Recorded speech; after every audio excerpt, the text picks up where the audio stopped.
معزز سامعین کرام، السلام علیکم۔ سامعین، آج کا ہمارا موضوع دکھ اور تکلیف کا امید افزا پہلو۔ اگر اسلام کو امید کا دین کہا جائے تو بے جا نہ ہوگا، کیونکہ یہ ایسا ضابطۂ حیات ہے جو اپنے ماننے والوں کو کسی بھی حال میں مایوس نہیں کرتا۔ غربت اور بدحالی میں یہ فراخی اور خوشحالی کی امید دلاتا ہے۔ بیماری میں صحت کی امید کے ساتھ ساتھ گناہوں کے مٹنے کی نوید سناتا ہے۔ گناہ گاروں کو توبہ کا رستہ دکھاتا ہے۔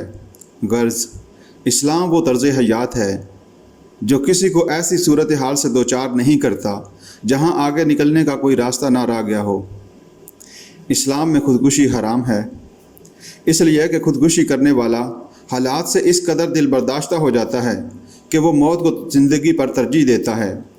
اسلام اپنے ماننے والوں کو ہمیشہ صورتحال کا روشن پہلو دکھاتا ہے اور مایوسی دور کرتا ہے۔ انسانی زندگی میں دکھ سکھ ساتھ ساتھ چلتے ہیں۔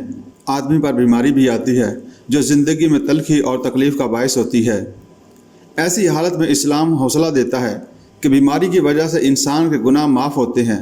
حضرت ابو سعید خدروی رضی اللہ تعالی عنہ سے روایت ہے کہ رسول اللہ صلی اللہ علیہ وآلہ وسلم نے فرمایا، مرد مومن کو جو بھی دکھ، بیماری، پریشانی، رنج و غم اور اذیت پہنچتی ہے، یہاں تک کہ اسے کانٹا بھی چبھتا ہے، تو اللہ تعالیٰ ان چیزوں کے ذریعے اس کے گناہ معاف کر دیتا ہے۔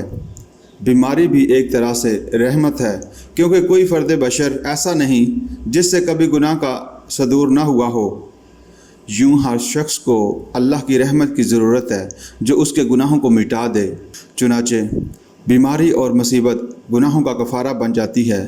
حضرت عبداللہ بن مسعود رضی اللہ تعالی عنہ سے روایت ہے کہ آپ صلی اللہ علیہ وآلہ وسلم نے فرمایا، کسی مرد مومن کو جو بھی تکلیف پہنچتی ہے، مرض سے یا اس کے علاوہ، اللہ تعالیٰ اس کے ذریعے اس کے گناہوں کو اس طرح جھاڑ دیتا ہے جس طرح خزاں رسیدہ درخت اپنے پتے جھاڑ دیتا ہے۔ سامعین، غور کیجئے، جب کوئی بندہ بیمار ہوا اور اس کے سامنے اسلام کی یہ تعلیم ہو کہ بیماری کی تکلیف اس کے لیے گناہوں کے مٹانے کا وسیلہ بن جائے گی، تو یہاں اس کے لیے تکلیف قابل برداشت ہو جائے گی۔ وہاں اس کو ایک سکون بھی ہوگا کہ اس پر سے گناہوں کا بوجھ اتر رہا ہے۔ حضرت ابو ہریرہ رضی اللہ تعالی عنہ سے روایت ہے کہ رسول اللہ صلی اللہ علیہ وآلہ وسلم نے فرمایا، اللہ کے بعد ایمان والے بندوں یا ایمان والی بندیوں پر اللہ تعالیٰ کی طرف سے مصائب، عرفات اور حوادث آتے رہتے ہیں، کبھی اس کی جان پر، کبھی اس کے مال پر، کبھی اس کی اولاد پر، اور اس کے نتیجہ میں اس کے گناہ جھڑتے رہتے ہیں، یہاں تک کہ مرنے کے بعد وہ اللہ کے حضور اس حال میں پہنچتا ہے کہ اس کا ایک گناہ بھی باقی نہیں رہتا۔ بعض لوگ دنیا میں حد سے زیادہ دکھ، تکلیف اور بیماری کا شکار بنتے ہیں۔ ان لوگوں کو اجر اسی مقدار میں ملے گا جس مقدار میں انہوں نے مصیبت اٹھائی۔ آدمی کے لیے سب سے بڑا صدمہ اس کے کسی عزیز کی موت ہوتا ہے، مگر موت تو اٹل حقیقت ہے۔ آج نہیں تو کل ہر کسی کو موت کا ذائقہ چکھنا ہے۔ اس زمن میں اسلامی تعلیمات یہ ہیں کہ کسی عزیز کی وفات پر جزا و فضا نہ کی جائے، نہ ماتم کیا جائے، نہ شکوہ و شکایت کے الفاظ زبان پر لائے جائیں، بلکہ اس صدمے کو اللہ کا فیصلہ سمجھ کر صبر کے ساتھ برداشت کیا جائے۔ اللہ کی رضا کی خاطر صدمے کے موقع پر صبر کا یہ مظاہرہ اس کے لیے اجر عظیم کا باعث بن جائے گا۔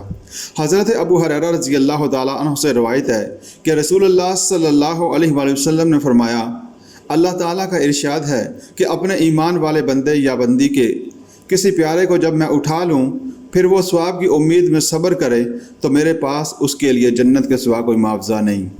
اولاد انسان کو کتنی پیاری ہوتی ہے، اس شخص کے صدمے کا اندازہ کیجئے جس کا لخت جگر اور امیدوں کا سہارا اس کے سامنے دم توڑ دے۔ اس بچے کے ماں باپ اگر صبر و ثبات اور تحمل کے ساتھ اللہ کی رضا کی خاطر یہ صدمہ برداشت کر لیں اور شکوہ و شکایت اور بے صبری کا مظاہرہ نہ کریں، تو انہیں اس کے بدلے میں جنت میں شاندار گھر کی بشارت ہے۔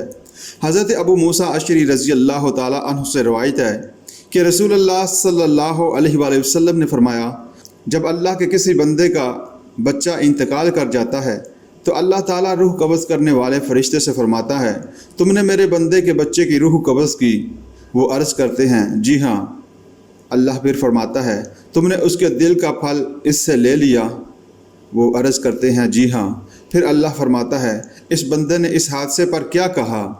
فرشتے عرض کرتے ہیں کہ اس بندے نے آپ کی حمد کی، آپ کا شکر کیا اور انا للہ و انا الیہ راجعون پڑھا۔ اللہ فرماتا ہے اس کے صابرانہ رویے پر اس کے لیے جنت میں ایک عالیشان گھر بناؤ اور اس کا نام بیت الحمد رکھو۔ بیماری کی عیادت بھی بہت بڑا کار ثواب ہے۔ رسول اللہ صلی اللہ علیہ وآلہ وسلم خود نہ صرف مسلمان بلکہ غیر مسلموں کی عیادت کے لیے تشریف بھی لے جایا کرتے تھے۔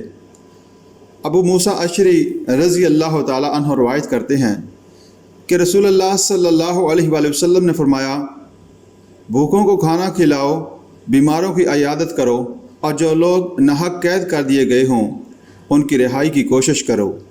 کبھی کبھی کوئی مصیبت یا پریشانی انسان کی اپنی غلطی کی وجہ سے بھی آن پڑتی ہے۔ ایسی صورت میں انسان عملی طور پر اپنی غلطی کی اصلاح کرے۔ ہر مصیبت اللہ تعالیٰ کی طرف سے ہوتی ہے۔ ما اصاب من مصیبت الا باذن اللہ۔ چنانچہ مصیبت کو صرف اللہ کے غضب اور قہر کا ظہور ہی نہیں سمجھنا چاہیے۔ اللہ تعالیٰ کے نیک بندوں کے لیے اس میں خیر اور رحمت کا بڑا سامان ہے۔